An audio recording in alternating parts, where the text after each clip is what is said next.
Buenos días, Alejandro, ¿cómo estás? Muy bien, Gerardo, contento de verte y escucharte.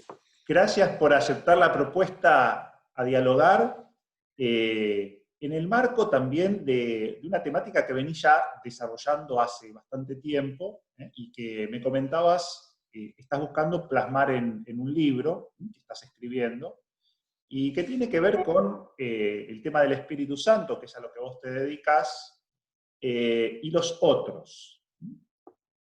Partiendo de una convicción central, que es que el pobre no exclusiviza la otra edad, es decir, que hay otras instancias, otros, a través de los cuales también el espíritu se manifiesta. En la interacción no solamente con los pobres, sino con otros, el espíritu se manifiesta. Y esto entonces es interesante porque de algún modo como que abre más el juego, eh, y nos permite pensar entonces la manifestación del espíritu de variadas maneras, no solamente exclusivizándolo en el pobre. Pero es cierto también que el pobre es el que más te exige abrir este juego a la acción del espíritu, es decir, es el otro más desafiante de todos. Y cuando entendemos o hablamos de pobre, entendemos no solamente el pobre socioeconómico, sino también el que sufre cualquier tipo de menesterosidad, vulnerabilidad. Pensemos hoy en la pandemia. Pensemos en personas ancianas, mayores, solas. Pensemos en personas afectadas por la enfermedad o familiares. Entonces, el pobre tiene, digamos, en el imaginario cristiano una amplitud muy grande, es lo que más desafía de algún modo nuestra capacidad de apertura a la acción del espíritu, pero no agota esa manifestación, sino que incluye una gran diversidad. ¿Podrías desarrollar este tema que es como central, de acuerdo a lo que me dijiste, en tu propuesta, ahora en tu reflexión en este próximo libro? Sí, cómo no. Y gracias por el interés porque creo que, como señalaste, tiene un desarrollo teológico interesante, pero además tiene implicancias pastorales importantes. El, yo diría, centralidad del pobre o monopolio del pobre en la teología y en la praxis eclesial. Si hay que elegir entre los dos, yo diría centralidad, no monopolio, y aunque parezca una verdad de perogrullo, en los hechos y en la práctica y en la prédica, por supuesto, contextuados en una realidad de pobreza creciente, si antes tenemos el 30, 35, ahora con con la pandemia, están hablando del 45-50% de argentinos por debajo de la línea de pobreza. Por supuesto, o sea, es inexcusable y es una prioridad evangélica, magisterial y pastoral el pobre, pero desde hace tiempo ya que en Latinoamérica muchas minorías no se sienten del todo representadas en la categoría pobre en clave sociológica. Vos hacías una diferencia importantísima. Por supuesto, no solo el pobre socioeconómico, pero en nuestro contexto y en los hechos, cuando se habla de pobre, el primer analogado del pobre es el pobre sociológico. Y no hay vueltas, digamos, por más que le pongamos varios matices.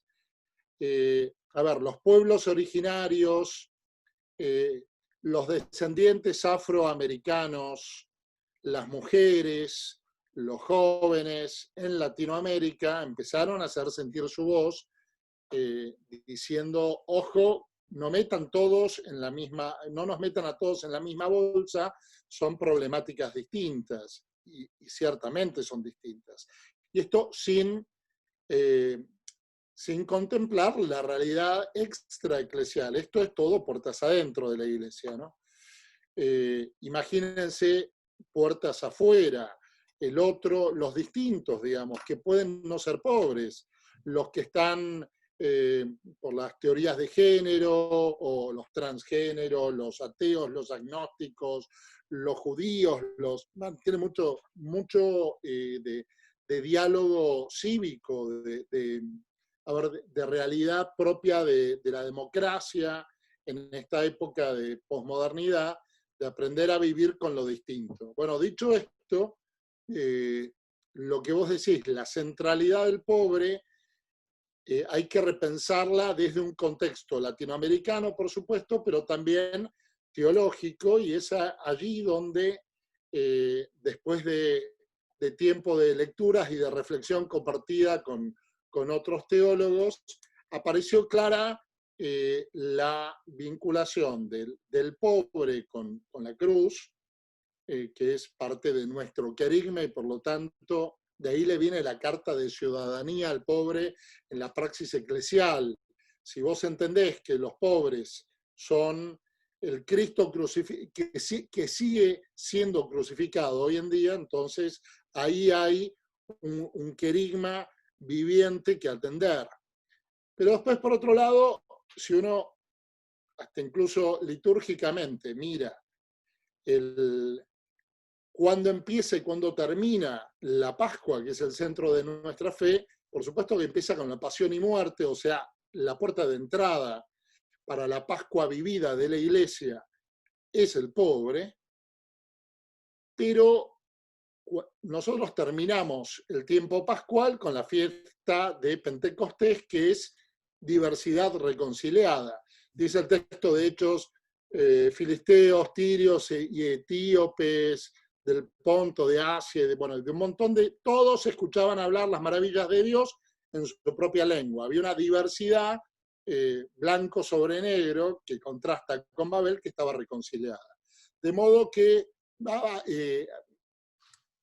hay otros distintos que aparecen en la plenitud escatológica de la obra de Dios en nuestra vida, y vinculados al espíritu, que no necesariamente son pobres, son extranjeros nada más. Entonces me surgió esta posibilidad de pensar la relación entre el pobre y el otro, como de, a ver, vos lo dijiste bien, el pobre radicaliza la otredad, pero no la agota.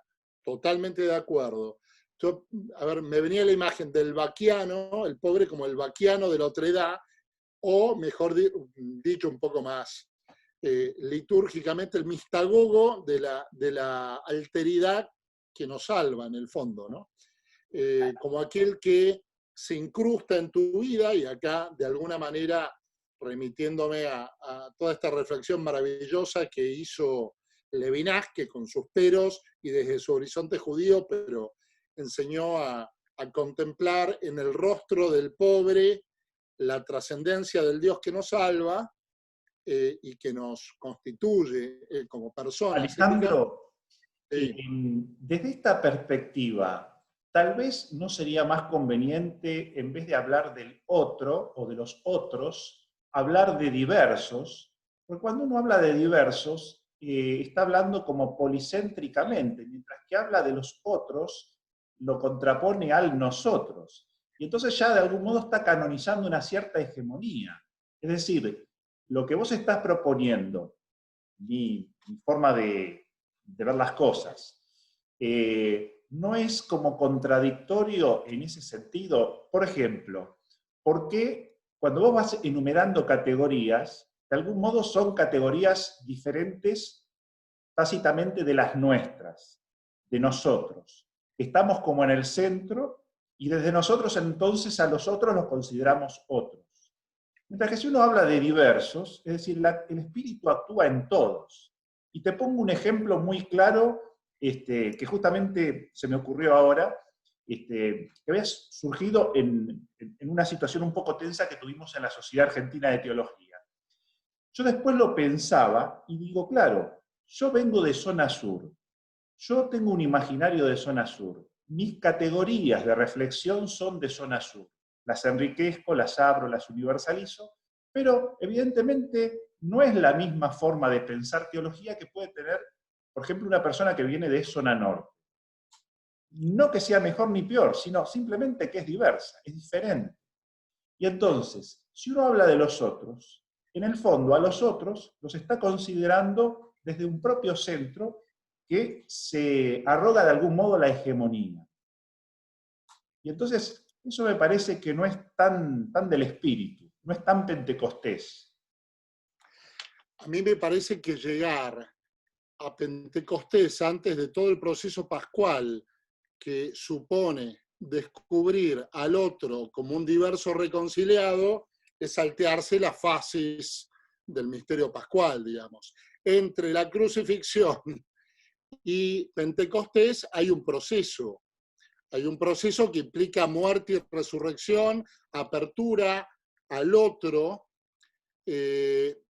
y no a ver, esto puede ser una cuestión de semántica, pero a mí me parece que la diversidad reconciliada es escatológica, digamos, y es el proceso, es el resultado del proceso del diálogo marcado por el espíritu. Pero suponer de entrada que el otro es un diverso, yo me saldría de esa contraposición y no hablaría de hegemonía reclamada personalmente. Eso sí me parece que es cargar como es de connotaciones, sino simplemente del proceso hasta fenomenológico de partir del propio horizonte y descubrir que del otro lado hay algo distinto, que no soy yo, es otro, punto. Pero toda esa carga que vos hablás de la cosa hegemónica, me parece que es más una descripción que niega a la categoría de alteridad toda la riqueza que la fenomenología y la filosofía del siglo XX le dieron. Hay mucho sobre esto, hay mucho escrito sobre esto, hay muchos hay filósofos de la alteridad, teólogos de la alteridad, hay muchos libros muy interesantes en inglés, en francés. En todo caso, habría que hacer ese ejercicio desde todas las partes, es decir, si uno piensa, diríamos, la diversidad desde el otro, todos tenemos que pensar que el otro es otro. Es decir, no solo nosotros, sino también aceptar que los otros piensen que nosotros somos otros. Es decir, una interacción con base o con origen policéntrica. Pero, digo, simplemente es algo que a mí me parecía interesante resaltar porque muchas veces, justamente, los grupos que vos nombraste, negros, mujeres, pobres, evidentemente siempre tuvieron esta experiencia de haber sido, de algún modo, para usar una palabra criolla, ninguneados o no considerados suficientemente, y por eso necesitaban como expresar su propia palabra, poner su propia palabra en el discurso, justamente para ser reconocido como otro en serio, ¿no? Pero digo, cuando yo hablaba de las hegemonías, me refiero a las hegemonías implícitas, que siempre las hay, y que es importante justamente al momento de incluir, estar atento a esas hegemonías implícitas que no son voluntarias muchas veces, pero se dan, es la realidad, tienden a darse, ¿no? Y a mí, una cosa que vinculaba a esto, que es el segundo momento un poco del diálogo, que es el corolario, las consecuencias pastorales. En el fondo es justamente descentrarse, es decir, salir a las periferias nuestras, que son las periferias existenciales, justamente en apertura a lo que vos llamás el otro, o en apertura a los diversos, lo cual implica salir de la propia zona de confort, es decir, uno se desinstala cuando sale. Y yo creo que justamente en esa desinstalación el espíritu tiene la posibilidad de actuar. Es decir, si no hay desinstalación, hay idolatría, de algún modo, si vamos a ser radicales, ¿no es cierto? Es decir, en el fondo canonizo mi propia subjetividad, mi propio punto de vista, y me fabrico un propio Dios, un ídolo. En el desinstalarme, cuando acepto que el otro o los diversos me desinstalen, justamente abro espacio para que el espíritu pueda actuar y pueda reconstruirme, pueda hacerme creación nueva. Cuando hablo de reconstruirme o hacerme creación nueva, me refiero no solamente a un yo personal, sino también un yo colectivo, por ejemplo, como iglesia, como comunidad en camino. ¿Qué me podés decir de esto? Que se asocia, por supuesto, estrechamente al diálogo, justamente al tratar de entender las cosas o la vida desde el otro o desde los diversos, es decir, tratar de ponerme en los zapatos de quien no soy yo. Mira, hay en todos, desde lo fenomenológico, hay una forma de conocimiento básica que es la empatía. La otra forma de conocimiento es la percepción. Hay dos maneras de abrirse al mundo del sentido que nos rodea y al mundo de la vida. La percepción de algo que es unilateral y la empatía que implica esta forma de sí o sí, de salida del propio centro, de inmersión en la vivencia del otro y de vuelta al propio centro con la vivencia del otro impresa en la propia conciencia. Yo creo justamente que el Espíritu Santo, que admite un lenguaje simbólico muy frondoso, porque como dice Sesbue, no tiene ni voz ni tiene rostro, es de alguna manera la empatía de Dios. Dice Bernhard Hilberath, que es un teólogo alemán, que el espíritu es aquel que es sí mismo, estando en el otro, haciendo que el otro sea sí mismo. Digamos, el que se vacía de sí permanentemente como rasgo más identitario para que el otro llegue a ser lo que está llamado a ser. Y esto es tanto en la Trinidad como en la relación entre Jesús y la Iglesia, entre nosotros dentro de la Iglesia y la relación entre la Iglesia y el mundo. Así que, por supuesto, este movimiento de excentricidad tiene que ver con la clave de la comunión trinitaria que genera y que es el mismo espíritu.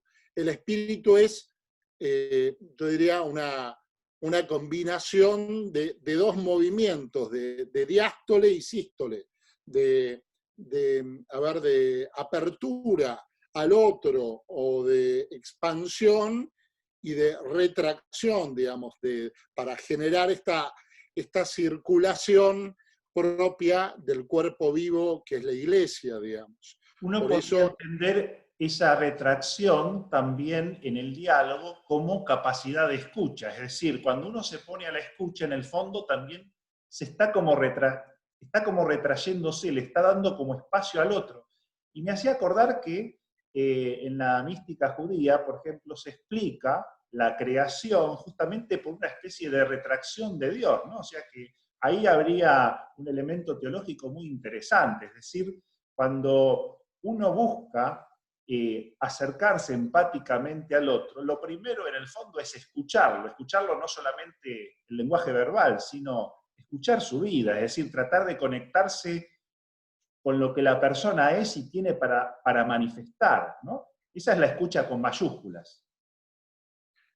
sí, los judíos intuyen esto y los ortodoxos directamente dicen que en el momento de la creación Dios pone en la existencia lo que no es Dios, lo otro de Dios.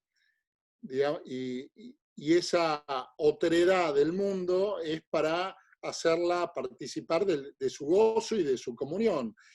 De modo que la diferencia está para ser reconciliada manteniéndose como diferencia. Y esto es tan judío como cristiano, digamos, es bíblico. En el fondo yo creo que es bíblico. Y de ahí que el tema de la retracción sea fundamental, justamente para que el otro sea, así como lo sagrado tiene que ver con dejar que Dios sea Dios, percibir por el espíritu lo sagrado en el otro implica retraerse para dejar que el otro sea el otro, digamos, para que el otro se exprese, para que el otro potencie su singularidad. Así que sí, totalmente, en sintonía. Alejandro, te agradezco mucho que hayas aceptado este espacio de diálogo, que fue realmente diálogo. Me parece que fue muy interesante, como un gesto también de honestidad de las dos partes, ya digo, por el evento que habíamos tenido en algún momento, que es de público conocimiento, pero que me parece que es muy interesante justamente para mostrar que bueno, en la diversidad de maneras de ver las cosas queremos expresar y queremos compartir la fe y la reflexión teológica que venimos haciendo ya hace varios años, encontrándonos en diferentes espacios así académicos. Sé también que estás haciendo un trabajo que está teniendo bastante llegada a través de la formación virtual en este tiempo de cuarentena, que todavía no le pusiste título, pero que se va dando. En algún momento tendrá título. Y bien, te agradezco en serio mucho este espacio, y si querés decir algo como para cerrar un poco el conjunto de lo que hemos conversado, te agradezco. Bien, dos cosas. Una, la primera, vos estuviste en Zona Norte, te invito a casa si querés a comer, para que veas que el contexto no hace a la diferencia radical, y que hay dos medios de zanjar las perspectivas distintas. La primera es la razón. Digo que la razón nos abre a la universalidad de la realidad con todas sus caras. Y la segunda es la caridad y la caridad fraterna, que pone el Evangelio en el centro. Así que, para cerrar, esta diferencia que yo no la había percibido así tan aguda entre contextos, venía a comer a casa, te invito y te cocino, que siempre es muy rico. Y lo segundo, los que quieran participar de estos ciclos de formación, Santa María de la Lucila en YouTube, ahí están volcados las charlitas, que son de difusión, pero tienen teología de fondo. A veces algunos dicen es un poco elevado, pero a todos les gusta, y en el fondo yo creo que hace al no subestimar al oyente y al compartir materia sólida para la formación de la fe. Así que, Un abrazo grande, bueno, y esperemos vernos pronto si la pandemia nos deja. Ya en alguna instancia nos encontraremos. Un abrazo grande y gracias. otro, chau, chau.